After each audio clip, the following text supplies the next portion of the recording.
Bienvenue dans Fonction publique mon amour, le podcast qui change le regard, crée du lien et nourrit un débat serein.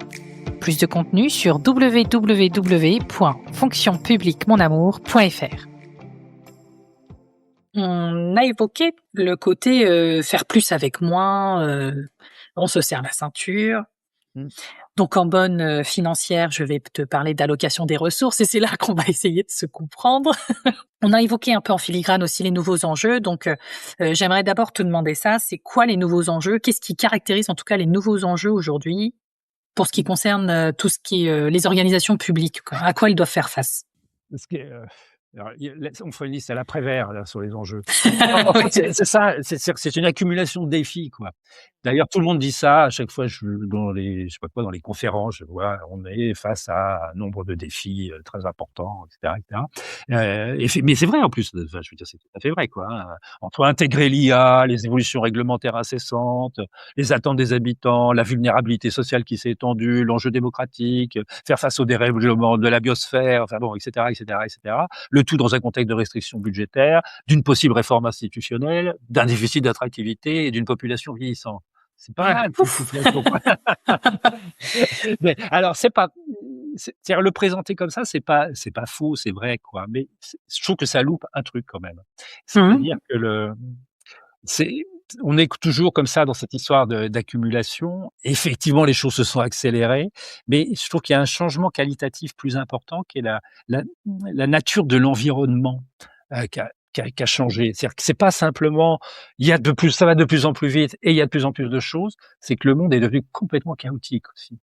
C'est-à-dire que à force d'accélérer, c'est comme de l'eau dans un tube, quoi. Si on fout de la pression, au bout d'un moment, ça fait des turbulences. Là, ça bloque, quoi. Enfin, je veux dire, voilà. Et on est dans un monde où il y a des chocs répétitifs, quoi. Voilà, si on prend l'histoire, entre le Covid, mais avant il y avait eu le terrorisme, avant il y avait eu déjà l'état d'urgence, mais après le Covid, c'est la guerre en Ukraine, c'est l'inflation. Et puis en plus de ça, on est là maintenant dans quelque chose où tout ça prend une intensité encore plus forte parce que la question géopolitique bouscule tout dans tous les sens, hein. Et puis derrière ça, il y a la question écologique qui depuis longtemps est là, elle, mais qui pointe son nez systématiquement et de manière de plus en plus forte. Donc quand on prend tout cet ensemble-là, on est quand même. Je pense que l'enjeu principal, si j'avais à dire, il y a un enjeu, c'est comment on fait face à tout ça. Comment face à ce monde-là, quoi. Et je pense que c'est important de poser cette question-là parce que sinon on est toujours dans la logique, bah voilà, il y a plein de défis, machin, et puis on court après, je sais pas quoi. Je dis c'est important de poser ça parce que ça amène à repenser, selon moi en tout cas, le sens de la mission de l'action publique locale. C'est-à-dire que enfin moi tel que je vois les choses actuellement, c'est de la proposition, hein, mais c'est être plus dans rendre le futur habitable. OK, versus, le développement territorial, quoi. C'est et rien quand on te dit ça, rendre le futur habitable pour les générations futures, mais en fait, la génération future, c'est nos mômes, hein, Ouais. globalement, quoi. Enfin, ça n'est pas très loin, quoi, hein. Ouais. Et puis être sur le développement territorial comme on l'a été pendant, 20 ans, on voit bien qu'il y a un changement de portage, De paradigme. Ouais. de paradigme. Et derrière ça, c'est pas le même principe d'action aussi. C'est-à-dire que je trouve que les collectivités ont été pendant très, très longtemps dans une logique de modernisation. C'est-à-dire qu'on s'adapte au monde tel qu'il va. Hein, tu vois? Et puis, c'est vrai, quoi. Enfin, je veux dire, il y a eu un boulot absolument énorme là-dessus. Ce qui est intéressant aujourd'hui, c'est qu'on raisonne peut-être un peu plus, parce que je l'entends, en termes de bifurcation. Et tiens, on parle de bifurcation écologique, bifurcation sociale, bifurcation démocratique, et cetera. Pour le coup, c'est pas suivre le monde dans son mouvement, c'est de réorienter un peu le monde tel qu'il va d'une certaine façon. Tu vois? De produire des inflexions, enfin d'ouvrir de nouvelles perspectives, produire voilà une autre manière quoi, d'une certaine façon. Et je pense que voilà, il y a quelque chose qui se joue là quand même un peu autour de ça et qui en plus, les collectivités, elles sont super bien placées, hein, pour ça, Ouais. dans cette mission-là, parce que, grosso modo, elles se coltinent les problèmes du monde, quoi. Enfin, tout événement mondial, il atterrit quelque part, quoi. Je veux dire, voilà, le dérèglement climatique, c'est une inondation, elle est à Quimperlé. Enfin bon, voilà, c'est maintenant. Mais les Ukrainiens, quand ils viennent immigrer, ils arrivent quelque part aussi. L'immigration, enfin, je veux dire, euh, voilà, vous coltinez le monde, les collectivités territoriales, et pour le coup, ça vous offre une place qui est, je suis pas simplement sur mon territoire, mais je m'occupe aussi du monde, en fait, de manière plus globale. Donc il y a une portée sociétale qui est beaucoup plus forte, d'une certaine façon, dans cet univers-là. Et vous êtes là où ça se passe, vous êtes là où les choses deviennent sensibles. On se dit toujours la question écologique, le problème c'est que les gens, bah, ils sentent pas les trucs. Bah oui, mais le sentir, il se fait sur un territoire. C'est là qu'on voit les choses, c'est là qu'elles se manifestent, c'est là qu'on en fait l'épreuve, c'est là qu'il y a des gens plus pour agir, puis pour analyser les interactions entre tel facteur, tel facteur, tel facteur, parce qu'on sait que c'est compliqué. Donc c'est un boulevard pour les collectivités territoriales, et en plus ça, voilà, ça ouvre une perspective, un renouveau d'une certaine façon de la manière dont on entend notre mission, quoi. Enfin, il y a quelque chose de cet ordre-là, quoi. Et puis ça produit de l'élan. Enfin, je pense qu'il y a quelque chose comme ça, quoi. On n'est pas dans, ok, on n'est pas l'amortisseur seulement, parce que le risque c'est ça, c'est d'être l'amortisseur de tout ce qui se passe dans le monde. Vraiment intéressant. Alors que pour le coup, c'est être un peu en dynamique, quoi. Ouais, ouais, Ouvrir ouais. un horizon, en fait, c'est ça, hein. C'est pas, je vais pas tout changer le monde, mais j'ouvre des perspectives. On se dit tiens, oui, là c'est la voie, quoi. C'est une voie intéressante. Mm. Bah, Ouais, très intéressant. D'ailleurs, ça se traduit, hein. Des fois, les collectivités disent aujourd'hui, il faut arrêter de bâtir, Oui. il faut maintenir. C'est une inflexion. Enfin, tu vois, c'est un truc là, on change de cap parce que bâtir, bâtir, bâtir, bâtir, c'est bien gentil. Alors qu'on a déjà plein de locaux, mais il faut les maintenir. Donc instaurer dans la durée. Tu vois, là, il y a tout un paradigme là comme ça que je trouve assez intéressant pour le coup. Ouais, ouais, très intéressant. Comment Alors, elles la réallocation des ressources. ouais, comment elles font? Hein? Vas-y, je te laisse la question, poser la question. Non, mais c'est exactement ça. C'est finalement, une fois qu'on a posé ça, comment, à ton avis, elles peuvent faire les collectivités pour, alors moi, ce que j'ai appelé la réallocation des ressources avec mon langage de financier, mais c'est pas que les sous quand on dit ça, c'est aussi la ressource humaine évidemment, c'est la ressource politique au sens où est-ce que je mets ma priorité politique, tu vois, dans ce sens-là. Comment elles peuvent faire finalement?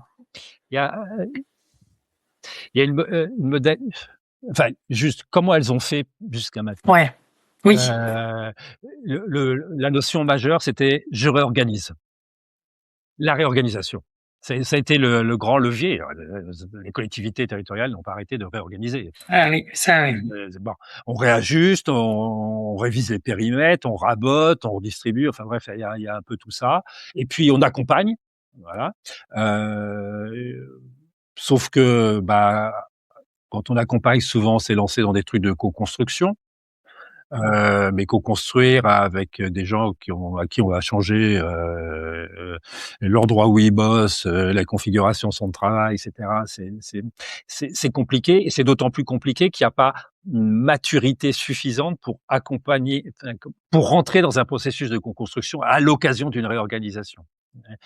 On peut pas d'un seul coup dire aux gens, bah vous inquiétez pas, on va faire ça ensemble, alors que dans le quotidien, on fait pas ensemble. Ouais. Je veux dire, c'est une Mmh. culture, la co-construction, c'est une culture, ça se construit petit à petit, quoi. Et y aller direct sur des sujets super majeurs, très impactants pour les gens, c'est un peu risqué de se planter, en tout cas. Bon. Et donc la réorganisation, plein d'effets délétères, et cetera. Bon, mais il faut en faire. Mais pour en faire et pour bien en faire, il faut aussi toute une culture managériale qui permette petit à petit d'être plus dans cette fluidité, dans cette mobilité-là. Et bon, et ça, c'est un travail sur le long terme et qui doit se faire, mais qu'il faut repenser la question managériale. Pour faire face à l'enjeu qu'on évoquait tout à l'heure, donc au-delà de la réorganisation, il y a un levier que moi j'ai découvert et qui est assez intéressant et un peu contre-intuitif. C'est en accompagnant des élus récemment, c'est c'est le principe de la réalité économique, en fait. C'est-à-dire qu'il y a une positivité du principe de réalité économique. C'est quand OK, il y a une restriction, OK, on peut plus faire là comme on fait comme maintenant, quoi, bon, grosso modo. Il y a un réel, voilà, il y a un réel économique qui vient véritablement interroger et ce que j'ai remarqué, c'est que quand on pose clairement ce réel-là et qu'on est obligé d'une certaine façon de faire des coupes à un endroit ou à un autre, ou de réallouer, enfin de redistribuer des choses, ça oblige les élus à se dire: «Qu'est-ce qu'on veut vraiment?»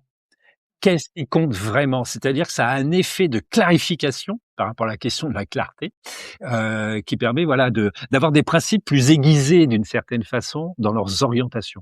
Et ça, je trouve ça très, très intéressant. C'est le côté positif. Le côté négatif, évidemment, j'entends bien.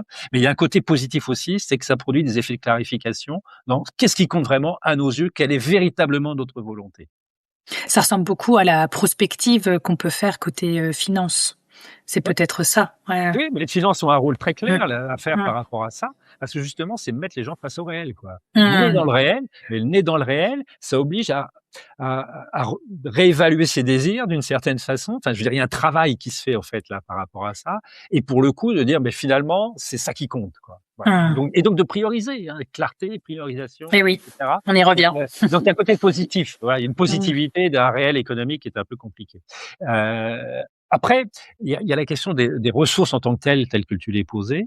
Heu, je pense qu'il y a moi, je vois 2 choses, en fait, sur cette question des ressources. Il y a à étendre ce que l'on appelle ressources. C'est-à-dire une extension du champ des ressources. Quand je dis extension du champ des ressources, c'est que, bah, il y a des habitants, il y a des associations, il y a des entreprises à l'extérieur qui, l'air de rien, produisent, en fait, dans leur vie, de l'action publique. Enfin, ils Mmh. sont producteurs, quoi. Ils sont pas Mais tout simplement à fait. ils sont pas que bénéficiaires. Et et donc là, il y a tout un champ, d'une certaine façon, à investir.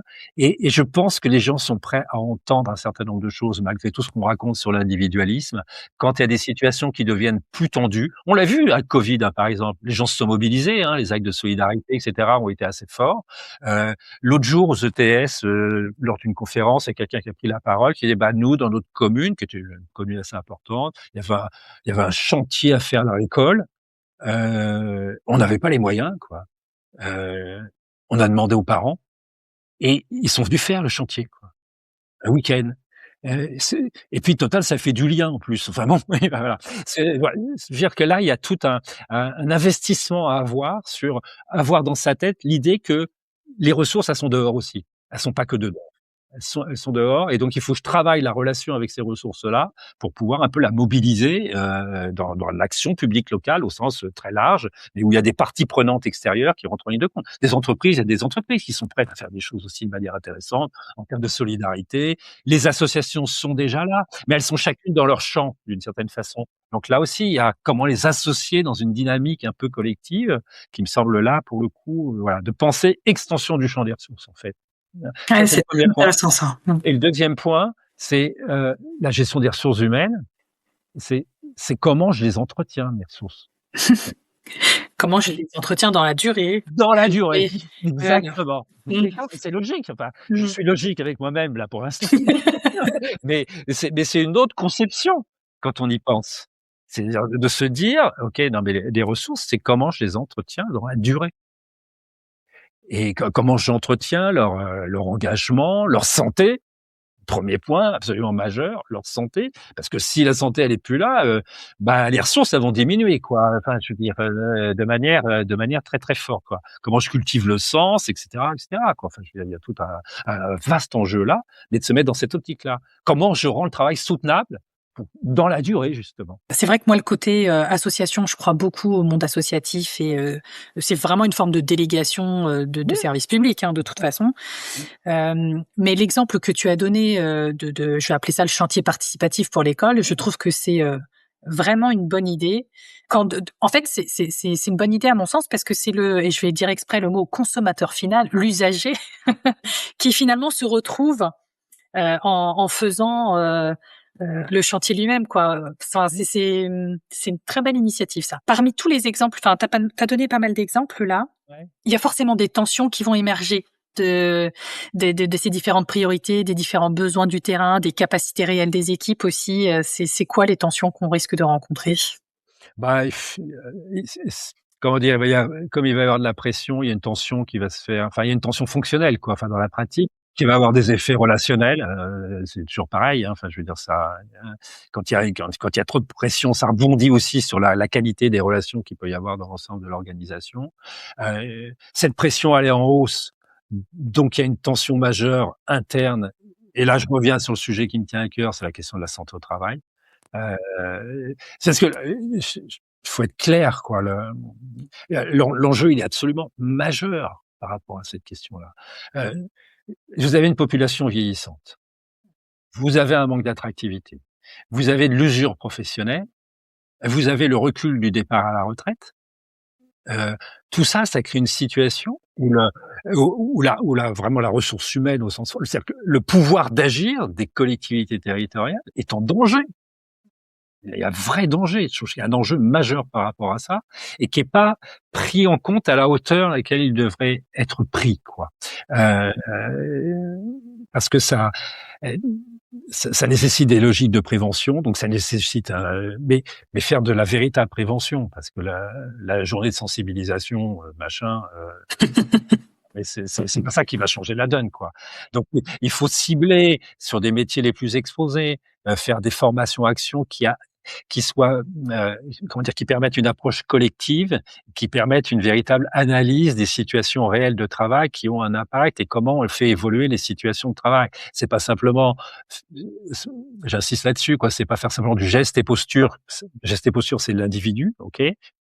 C'est important, mais il y a le milieu de travail, il y a les situations de travail, donc l'organisation du travail, et qu'il faut réaménager pour que le boulot soit, bah, voilà, que dans la durée, je puisse tenir, comme ça plus longtemps.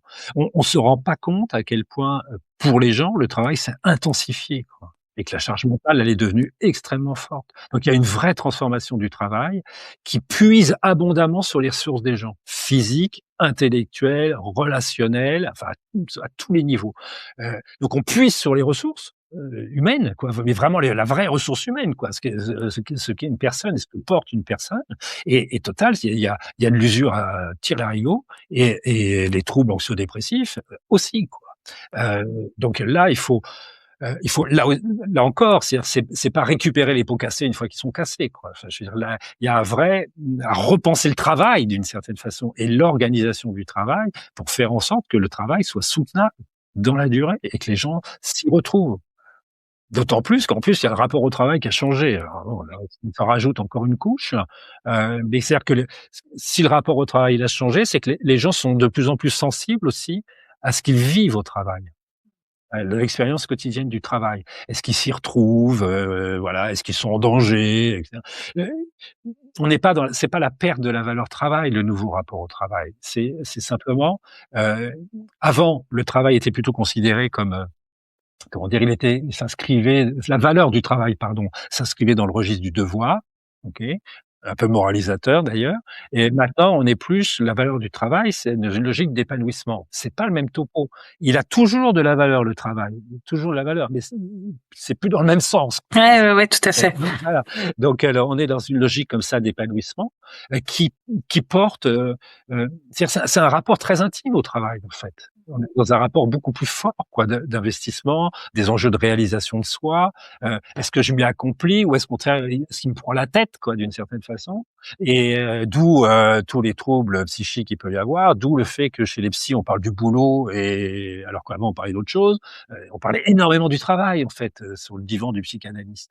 Et puis on rêve du boulot. Enfin, voilà, il est très intime, quoi. Bon, voilà, il y a ce nouveau rapport-là, mais qui est porteur de plein d'attentes en même temps. D'attentes d'équilibre entre la vie privée et professionnelle, d'attentes d'être mieux considéré, d'être écouté, de pouvoir peser sur un certain nombre de choses. D'avoir de l'impact, ouais, ouais. D'avoir de l'impact, c'est très important cette histoire-là, quoi. Avoir l'impact, c'est avoir du pouvoir, en fait. Donc voilà, il y a tout un tas d'enjeux qui sont portés par les jeunes générations, mais pas seulement. Les jeunes générations l'expriment plus clairement, voilà. Et puis si ça va pas, ils l'assument. Si ça va pas, soit je cherche un boulot ailleurs, soit ouah, je réduis la voilure de mon investissement direct. Alors que les plus âgés, on va dire, ont encore la morale ancienne qui leur passe sur la tête, mais ils ont les mêmes attentes. sauf qu'ils sont moins radicaux. Eux, ils vont l'exprimer moins fortement.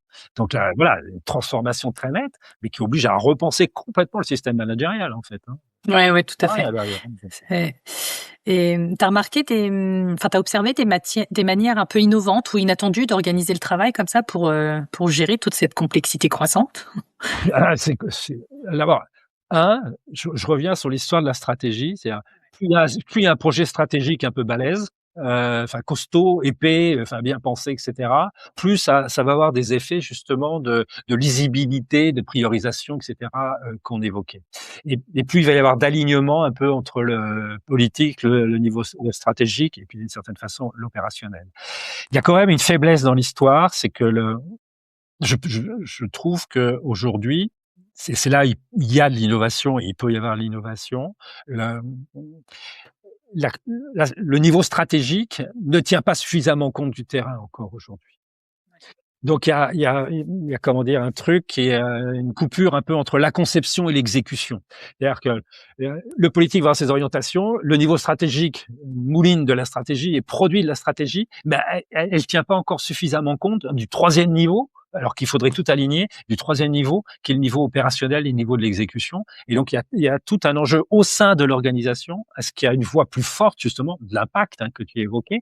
C'est-à-dire que le terrain, c'est central le terrain. Si le terrain il est pas dans le truc, la stratégie c'est de l'abstraction quoi. Enfin, c'est de l'abstraction et 2 elle va se planter. Donc voilà, il y a à prendre en compte les réalités du terrain, l'expertise du terrain, les savoir-faire du terrain. Donc le terrain est une voix plus forte d'une certaine façon pour pouvoir peser sur un certain nombre de décisions. Je pense donc c'est la question de l'impact là, mais qui est majeure, hein. Parce que conception, exécution, cette coupure là, elle est quand même, problématique, quoi.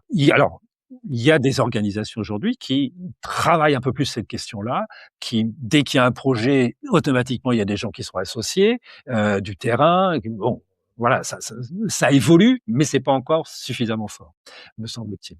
2, il y a tout ce qui favorise dans les manières un peu innovantes, c'est tout ce qui favorise l'auto-organisation directement à l'échelle des équipes. Ah tiens, Ça arrive. auto-organisation. Ah ouais. Ouais, bah, c'est-à-dire que je me mets dans une position, moi, manager au niveau de l'équipe, je me mets dans une position beaucoup plus un peu d'accompagnement et dans des cas et je laisse l'équipe penser, bah, comment on va bosser ensemble, comment on peut organiser le travail. C'est vrai, j'ouvre l'espace d'une certaine façon. J'ouvre l'espace et je me mets dans une position plus d'accompagnement. C'est un peu inspiré par l'entreprise libérée, on va dire ça comme ça, mais dans l'entreprise libérée, il y avait tendance à lourder un peu l'encadrement de proximité. Là, l'encadrement de proximité a une place, mais celle d'accompagner justement, quoi. Heu, L'auto-organisation collective, là, pour le coup, au niveau de l'équipe, mais auto-organisation aussi individuelle, hein. Voilà, c'est le télétravail, par exemple, bah, quand je suis en télétravail, je m'organise, hein. À des enfin, je veux dire, le management aujourd'hui, c'est plus organiser les choses de main de maître, machin, quoi. C'est d'être OK, voilà les objectifs, d'abord de discuter des objectifs, voilà les moyens, discuter des moyens et puis de laisser un peu la main et puis accompagner, donc suivre, bah, qu'est-ce qui s'est passé, retour d'expérience, machin, et cetera, et cetera. Donc de laisser de l'espace. Ça se travaille, c'est long, il faut faire des trucs progressivement, mais c'est un vrai changement culturel qui peut avoir des effets importants. Autre changement par rapport à la manière d'organiser le boulot, je pense qu'il y a aussi du côté des directions à être moins pris dans le copier, le machin, c'est dans des dispositifs qui sont très, très structurés, très technocratiques. Je pense qu'il y a besoin de temps de temps de côté, quoi, des temps un peu plus, libres d'une certaine façon, mais qui permettent de réfléchir à nouveau à ce qu'on fait, hein. C'est-à-dire d'avoir un peu une position d'écart comme ça par rapport aux choses. Je pense que c'est, Où on infuse un peu. ouais, on infuse un peu, quoi, voilà. Moi, souvent, je dis ça, il faut que j'infuse. Voilà, Il faut que ça décante. il faut infuser ensemble aussi, quoi, c'est ça. C'est d'infuser un peu ensemble, d'un seul coup, un peu relâcher le truc. Sinon, waouh, on est dans un tunnel là et on est pris dans et donc on voit plus peut-être il y a des choses qu'on ne voit plus en fait, tout simplement. Puis il y a des dans le il y a des collectivités aussi qui mettent je trouve ça intéressant, c'est une autre, approche, mais qui mettent les objectifs de développement durable, en leur donnant une place structurante, au niveau stratégique. et touchant tous les domaines de la collectivité. C'est une manière, là aussi, enfin, de renforcer le sens, de repenser un peu les choses, d'obliger à repenser un certain nombre de choses, qui est plutôt intéressante et dynamique, quoi. Et puis il y a la co-construction avec les habitants aussi, hein, quand même, hein, sur la co-construction des services. Et voilà, là aussi, on est quand même dans des innovations qui peuvent être assez intéressantes de participation comme ça avec les habitants et de co-construire un service, designer un nouveau service avec eux. C'est une autre manière du faire ensemble, quoi. Là, c'est participer à l'élaboration, alors que tout à l'heure, dans le chantier de l'école, c'était il y a carrément, quoi. Ouais. Merci d'avoir écouté Fonction publique mon amour. Pour soutenir le podcast, parle-en autour de toi. Et retrouve tous les contenus et bien plus encore sur www.fonctionpubliquemonamour.fr.